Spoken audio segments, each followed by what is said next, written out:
El telescopio espacial James Webb es un proyecto de ciencia básica que ha desarrollado la NASA a través del Jet Propulsion Laboratory durante las últimas 3 décadas. Es un observatorio espacial, es decir, a diferencia de los telescopios que nosotros tenemos en casa, un telescopio de investigación de punta tiene la desventaja de que cuando se nubla, pues ya no podemos ver el cielo. Entonces, poner un telescopio en el espacio, pues implica que no tenemos el problema de la atmósfera, ¿no? O de cualquier cosa que nos pueda tapar la vista. Que es un telescopio infrarrojo.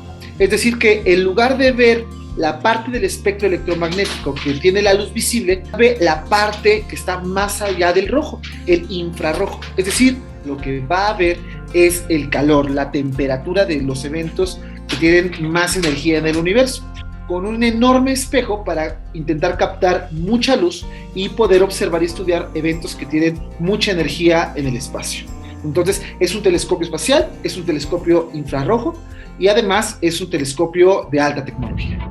Cuando el universo inició, digamos que se lanzaron al espacio muchas longitudes de onda, es decir, luz en muchas partes del espectro.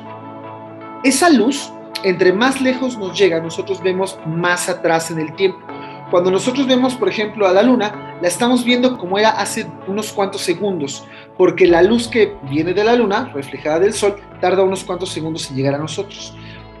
Cuando vemos una estrella, tarda mucho tiempo más en llegar, pero no solamente tarda más tiempo, sino que esa luz se va estirando, y al estirarse se va haciendo cada vez de longitud más larga, y por eso está en el infrarrojo. Entonces, el telescopio James Webb va a ver el universo en una longitud de onda en la que nos permite ver más atrás en el tiempo. Es decir, el Webb va a poder observar cómo era el universo hace miles de millones de años.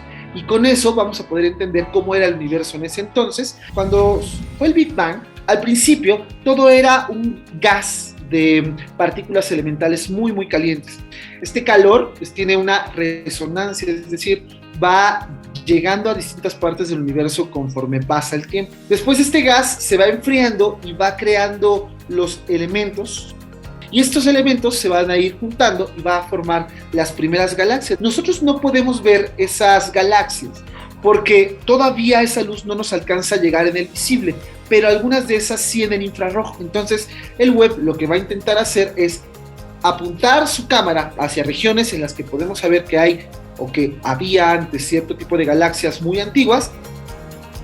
Además, la finura de su manufactura también nos permite ver otras cosas como exoplanetas. Si el Webb apunta sus espejos hacia un lugar en el que sabemos que hay una estrella en la que puede haber un planeta similar a la Tierra, por ejemplo, puede hacer mediciones y fotografiar planetas. Nunca se había lanzado un aparato tan complejo al espacio. Tuvo que lanzarse dobladito. Estas partes externas están dobladas hacia atrás, estas dos. Todo esto estaba doblado hacia acá. Estas velas de un material reflectante estaban todas enrolladitas. Todas esas operaciones tuvieron que dar las instrucciones desde tierra para que el Webb se desplegara. Son únicas.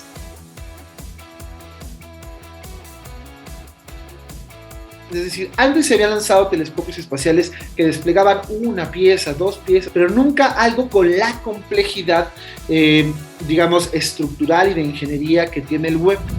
Este es un desarrollo tecnológico que ha llevado 30 años. Además, pasó por un montón de problemas, es decir, recortes de presupuesto, la dificultad de inventar tecnologías que no existían, por ejemplo. Los métodos de fabricación para los espejos son únicos en su tipo. Cada una de las piezas ha sido creada de manera que funcione solamente para este. Si algo le pasaba en el lanzamiento, no había uno de repuesto. Cada una de las piezas está planeada, construida, maquinada, de tal manera que es como una pieza perfecta de rompecabezas para armarse en el momento justo. Un telescopio como el Webb pues tiene la ventaja de estar en un punto tan alejado de la Tierra en el que siempre puede hacer observaciones. No tiene la atmósfera para impedir que haga sus trabajos. Y entonces, digamos que la primera imagen que nos dé el Webb va a ser la primera que tengamos de ese tipo en toda la historia de la humanidad. Y estos datos, cuando lleguen a los astrónomos y a los cosmólogos, pues les van a ayudar a entender cómo era el universo antes y esto cómo ha formado el universo que conocemos en este momento. La NASA, por ejemplo, tiene un hashtag con el que está promocionando la misión que es Unfold the Universe, ¿no? O sea, como desdobla el universo. Un poco como esta idea de que el web se logró desdoblar para trabajar, pero también va a desdoblar nuestra visión del universo en las etapas tempranas, que todavía no sabemos si va a cuadrar con las teorías que han desarrollado los cosmólogos a lo largo de muchos años. Es decir, que a través de la ciencia, de la tecnología, del razonamiento, de la exactitud y la comunicación clara entre los seres humanos, podemos lograr grandes cosas. Esto no es mínimo, no es pequeño en realidad. Y si podemos hacer estas cosas trabajando en equipo, probablemente podamos confiar en la ciencia como la mejor de las opciones para obtener conocimiento de la que disponemos hasta la fecha. Tenemos la evidencia de que el pensamiento científico, la tecnología, funcionan para lo que la estamos planeando, ¿no?